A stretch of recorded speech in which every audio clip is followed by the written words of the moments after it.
नमस्कार दर्शक बंधु पाणीपाग खबर में आपण मानक बहुत बहुत स्वागत। चलतु आज पाणीपाग खबर पर नजर पकेबा। नजर पकेबा पूर्व समस्त वीडियो को शेष पर्यंत देखिए सब वीडियो को लाइक शेयर एंड सब्सक्राइब करेंगे। चलतु आज पाणीपाग खबर पर नजर पकेबा। ओडिशा छुईला मौसुमी वायु आगामी 2 दिन मध्य सारा राज्य में हेब अग्रसर। राज्य को अग्रसर है दक्षिण पश्चिम मौसुमी वायु। आज दक्षिण पश्चिम मौसुमी वायु मालकानगिरी जिलार अधिकांश अंचल कोरापुट एवं गजपति जिलार किछि अंचल को अग्रसर होउछि बोली आंचलिक पाणीपाग विभाग सूचना देइछि। आगामी 2 दिन मध्य सारा ओडिशा अग्रसर हेबा पई पाग संपूर्ण अनुकूल रहिथिबा पाणीपाग विभाग पक्षरु कुआ जाउछि।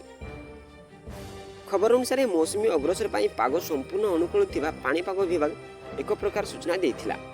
राजधानी रे किछि स्थान रे वर्षा होउथिबा बेले किछि स्थान रे कोहळ पाग होइछि, जाकु देखि मौसुमी आगमन हेबो बोली कुआ जाउछि। प्राक मौसुमी प्रभाव में भुवनेश्वर विभिन्न स्थान में वर्षा आरंभ होइछि। अन्यपटे 3 घंटा 11 जिले में वर्षा ने सतर्कता देछि पाणीपाग विभाग। खर्दा, जगतसिंहपुर, केन्द्रापड़ा, भद्रक, रायगड़ा, गजपति, गंजाम, नवरंगपुर और कलाहांडी जिला को अलर्ट करा जायछि। वर्षा प्रभाव तातिरु सामान्य त्राई मिलुथिबा कुआ जाउछि।